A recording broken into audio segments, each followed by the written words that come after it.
시집과 처갓집, 이번에는 어디부터 들으셨나요? 이런 사소한 문제로 명절 전후에 갈등을 겪는 가정이 적지 않습니다. 이른바 명절 증후군, 먼저 박성원 기자가 전해드립니다. 4년 전 결혼한 김모 씨는 결혼 첫 해 추석 때 별다른 이유 없이 시댁에 가지 않았습니다. 그런데 생활비를 요구하는 시부모가 부담스러웠던 김 씨는 이후로도 명절에 시댁을 찾지 않았고 결국 남편과도 갈등이 생겨 이혼에 이르렀습니다. 이 정도까지는 아니라도 명절에 시댁이 먼저냐, 처가가 먼저냐는 작은 갈등이 더 큰 갈등의 원인이 되기도 합니다. 본가로 먼저 갔다가 차례 지내고 볼놈이서 이제 처가 들렸다 이렇게. 처가부터 먼저 갈까 이 생각은 해보신 적 없으세요?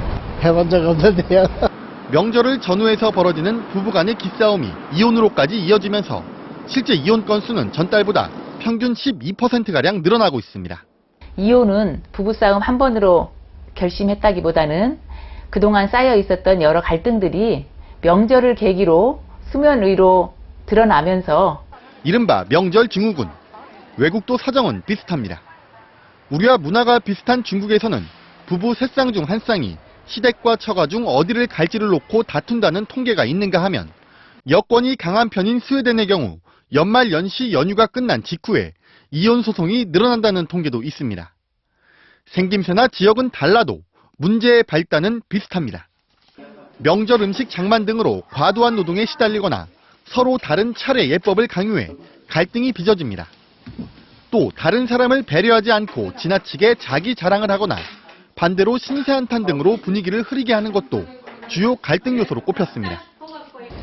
요즘엔 예전에 비해 처가에서 보내는 시간이 더 늘어나는 추세인데요. 그래서인지 최근엔 고부 갈등뿐 아니라 장인, 장모와 사위, 이른바 장서 갈등이 이혼 사유로 상당한 비중을 차지하고 있다고 합니다. 계속해서 박주린 기자가 전해드립니다.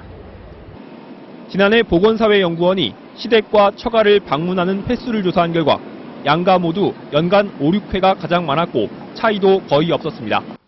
접촉 빈도가 늘다 보니 그동안 잘 드러나지 않던 장서 갈등도 표출되고 있습니다. 최근 한 결혼정보회사의 이혼 남녀를 대상으로 한 설문조사에선 남성들은 처가의 간섭과 갈등을 이혼 사유로 가장 많이 꼽은 데 반해 여성들은 고부 갈등을 4번째 이유로 답했습니다. 많은 요구를 하게 되고 간섭을 하게 되는데 가장의 역할에 도전을 받는다고 생각을 하니까 그거를 이제 못 견디는 것 같습니다. 최근 법원도 처가와의 갈등을 직간접적인 이혼 사유로 인정하는 추세입니다. 한 남성은 평소 부부싸움에 자주 개입하던 장모와 몸싸움을 벌이다 찰과상을 입혔는데 법원은 장모와의 갈등으로 혼인 생활이 파국에 이른 점이 인정된다며 사위가 위자료 700만 원을 지급하는 조건으로 이혼을 허락했습니다. 이 장서간 갈등은 고부간 갈등보다도 크게 증폭될 수 있기 때문에 이것이 부부간 갈등으로 이어지고 많은 이혼이 발생하고 있습니다. 지난해 이혼한 11만 5천 쌍의 부부 가운데 외도나 폭행처럼 명백한 잘못 때문에 헤어진 경우는 13,000여 건으로 10%가 채 안 됩니다.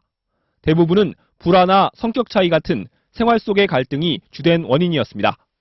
전문가들은 문제가 생겼을 때 그 자리에서 진심으로 화해하는 것이 갈등을 증폭시키지 않는 최선책이라고 조언합니다. MBC 뉴스 박주린입니다.